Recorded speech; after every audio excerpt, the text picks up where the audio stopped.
Deixa eu ver se vai. Pronto. Olá, boa tarde. Eu me chamo Milena Menezes e vamos para mais uma aula de Educação Física. Hoje nós vamos começar com conteúdo aqui de diferentes práticas corporais, tá? O conteúdo está lá no livro. Eu vou estar compartilhando aqui com vocês o livro digital, né? Que ele está no Novo Positivo On, tá ok? E aí nós vamos começar o capítulo 1 de hoje. Aqui nós vamos ver uma uma imagem muito importante, né? E ela vai aparecer em muitos momentos da nossa aula, porque ela vai trabalhar o ensino de orientação, tá? É uma nova modalidade. Na verdade, essa modalidade ela já existe, só que ela não é muito praticada. O acesso a ela não é muito fácil, não é muito, como é que se diz? Não é uma coisa que digamos, não, eu vou lá e vou fazer. Não, tem toda uma preparativa. Ano passado, ou foi ano retrasado, na verdade, 2019, nós estivemos fazendo trilha. Vocês lembram que nós fomos lá aqui para um parque que tem ali no Parque 10? Não lembro o nome agora, me falhou na memória. Mas lá é uma reserva onde tem trilha.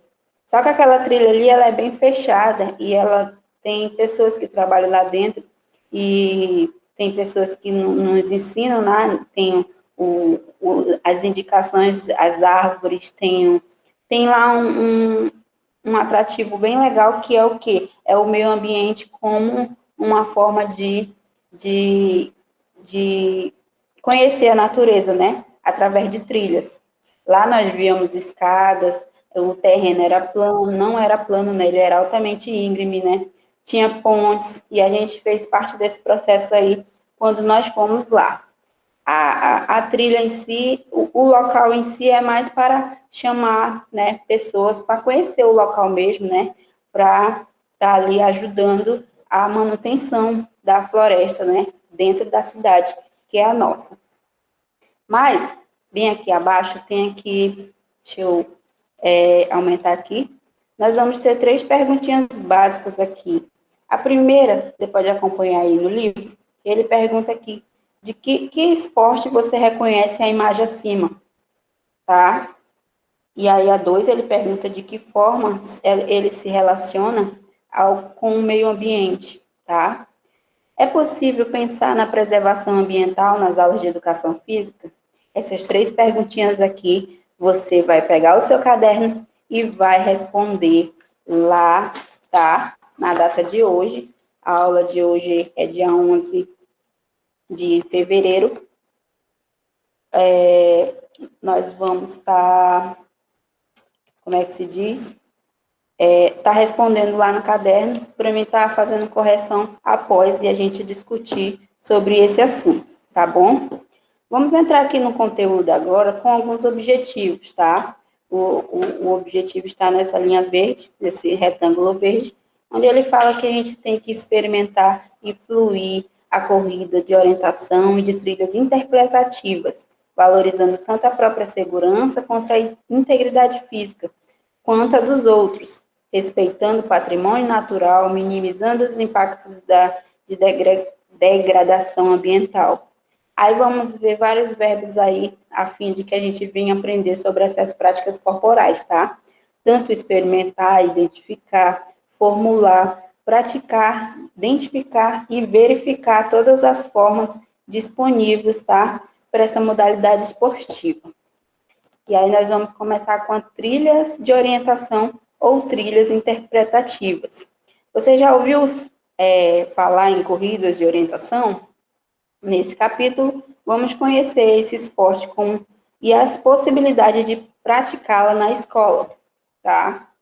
Nós vamos pular essa parte aqui do Você em Ação, porque essa parte aqui a gente só vai poder fazer depois que a gente, como é que eu posso dizer? Depois que a gente conhecer um pouco da história, tá? E aí a gente volta posteriormente aqui nessa página para responder esses questionamentos. Essa tabela nós iremos preencher. Agora nós vamos para a página 5, tá? que ele fala um pouco da história e da organização e os princípios de corrida, de orientação, tá? Vou ler aqui um trecho, onde ele diz aqui, na década de 1910, o major do exército sueco Ernest Killand começou a organizar as primeiras competições de orientação na Europa, principalmente na Noruega, na Suécia e na Finlândia. A corrida de orientação faz parte do currículo escolar. No Brasil, a corrida de orientação chegou em 1970, com uma atividade militar. O país ainda sediou 2 campeonatos mundiais dessa modalidade esportiva, e um em 1984, na cidade de Curitiba, e outro em 1992, em Brasília. Na atualidade, quem representa mundialmente a modalidade é a International Orienting Federation, a IOF, que ela foi fundada em 1961, e no Brasil isso é feito pela Confederação Brasileira de Orientação, a CBO, fundada em 1999. Gente, agora eu falei para vocês que ele é um esporte, né? Ele é um esporte, sim, ele é muito antigo, porém ele já veio chegar aqui cerca de 30, 40 anos aqui no nosso país. E nem todo mundo tem acesso no sentido de que ele tenha essa Confederação Brasileira de Orientação, né? A gente vê muito quando nós viajamos lá para o sul, que tem essas práticas. Lá é normal a pessoa ter essas trilhas, né? Só que tem todo, né, eu vou só entrar na mata e vou fazer minha trilha. Não, tem todo um preparativo que a gente vai conhecer agora, tá? Nós vamos ver aqui, ó, que a orientação é um esporte no qual os competidores navegam de forma independente através do terreno. Os competidores, auxiliados somente por um mapa e bússola, devem visitar no menor tempo possível uma série de pontos de controle marcado no terreno. O percurso, definido pela localização dos pontos de controle, não é revelado aos competidores antes de suas partidas, tá? Isso aí é quase um caça ao tesouro, né? Mas aí a gente vai ter em mão dicas, né? E também uma orientação, no caso a bússola, né? E aí vamos ter indicativos, e aí a gente vai fazendo a nossa corrida de orientação. Porém, o nosso assunto aqui é fazer dentro do meio ambiente, né? Real mesmo, dentro do meio ambiente. Como eu falei ainda há pouco, nós fomos ali naquele parque lá do Parque 10, e ele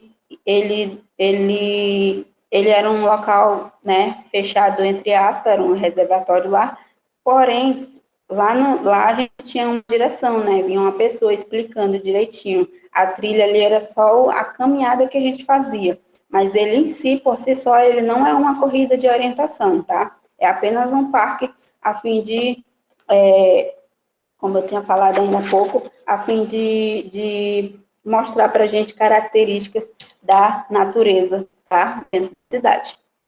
E aí nós vamos ter aqui a consciência ecológica. Aí começa a entrar as partes das regras, tá? Nós vamos ter aqui a consciência ecológica no sentido de que ele vai nos dar aqui vários artigos mesmo que são utilizados até hoje, tá? São regras de orientação. Então vamos nós. A regra 228, a Confederação Brasileira de Orientação, reconhecendo a importância de manter a preservação da natureza e a prática de orientação, adotou os seguintes princípios. Primeiro, estar atenta da necessidade de preservar o meio ambiente saudável e integrar este princípio na conduta fundamental de orientação. Segundo, assegurar que a regra da competição e da organização do evento estejam bem conscientes do princípio de respeito com o meio ambiente e com a proteção da flora e da fauna. A gente não vai ter o terceiro aqui, ele já pula para o quarto, não sei por quê, mas são regras. Fazer observar os regulamentos locais para a proteção ambiental, manter a natureza livre do lixo produzido na competição de orientação e tomar medidas formais para evitar a poluição, tá? Incluir a educação ambiental na iniciação desportiva e no treinamento de atletas e de funcionários. 6. Exaltar a consciência ecológica dos problemas ambientais e mundiais, de forma que as entidades que da prática possam adotar princípios para salvaguardar a prática de orientação. 8º, nas competições do esporte de orientação, é proibido o uso de sacolas plásticas, tá? A organização deve instalar coletores seletivos de lixo em todas as competições do esporte de orientação. 10. Adotar a seleção e destinação adequada do lixo como conduta dos atletas e todas as atividades de esporte e orientação. A 11. Nas competições do esporte de orientação, é proibido pintar árvores e pedras. E nas competições do esporte de orientação, é proibido cortar, furar ou pregar árvores para fim de fixar, hastear ou instalar implementos relacionados a atividades do esporte. Então, aqui, minha gente, nós vamos ver um pouco da consciência ecológica, né? Que não é só colocar o mapa e ir-se embora, não, com a bússola, a fim de descobrir os pontos marcados, as estruturas que eles não dão, tá? Ele é muito mais prolongado, esse esporte. Então, vamos lá. Aqui na página 6, nós vamos ter algumas conexões. Nós vamos ver, a gente viu aqui nessa consciência, né, que ele fala que não pode levar plástico, que não pode ter lixo, o lixo é muito seletivo, né, no sentido de que, porque o plástico ele demora muito, né, a se decompor, então é necessário. Só que se a gente bem lembrar, naquele local que a gente foi, a gente viu, né, um monte de lixo, assim, foi até tirado fotos, né, e bem, como eu disse, ele não é bem um esporte de orientação, mas ali define um pouco do que a gente está vendo agora, só para título de, como é que se diz, fazer menção do que nós vimos, tá? Aqui em conexões, nós vamos dizer que uma das regras da corrida de orientação proíbe o uso do saco plástico durante a competição. Mas por que isso é uma regra? Aí ele vai falar aqui, ó, que eu acabei de falar. O caso da sacola plástica é um dos exemplos de desenvolvimento da tecnologia, traz inúmeros benefícios, mas cria novos problemas. Por exemplo, a utilização em larga escala de sacolas plásticas criou um problema da poluição causada pelo descarte inadequado desse material. E aí nós vamos ver a figura ao lado sobre o registro do mar poluído, né? De tanto lixo jogado, ele acaba matando animais, né? Sem esquecer que acaba entupindo, né? Aí causando alagamento e assim por diante. Essa conexão ela faz só uma menção do que o saco plástico ele faz na vida ali da corrida de orientação. Mas se a gente for olhar aqui, as sacolas plásticas jogadas em locais impróprios, elas levam até 400 anos para se degradar. Elas podem poluir e prejudicar o ambiente, entupir bueiros, causando alagamentos, ou ir para os rios e mares, afetando suas respectivas fauna e flora, tá? Para tentar amenizar esse problema, muitas cidades têm leis que proíbem as lojas de utilizar sacolas descartáveis. Em São Paulo, por exemplo, a lei municipal proíbe a distribuição ou venda de sacola plástica pelo comércio. Já na França, uma lei proíbe o uso de sacola plástica descartáveis em todo tipo de comércio.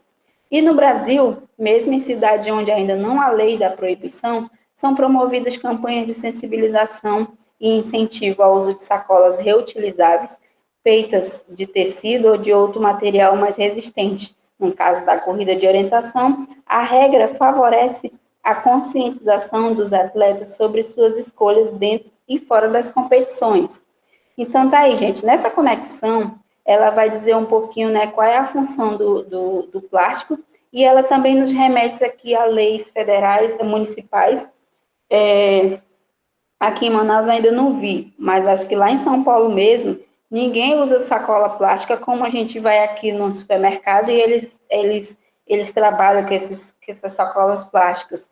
Lá eles usam sacolas ou carrinhos de ferro, né? Carrinhos de ferro que eles mesmos levam pro, pro supermercado, para fazer compra no mercado, tá? Na feira. Eles levam a sacola. E a sacola muitas vezes é daquelas, da pessoa mesmo, tá? Então, é uma lei municipal, justamente, só acontece lá em alguns outros pontos da cidade, né, como Curitiba também, mas isso aí a gente pode estar vendo e pesquisando depois, tá bom?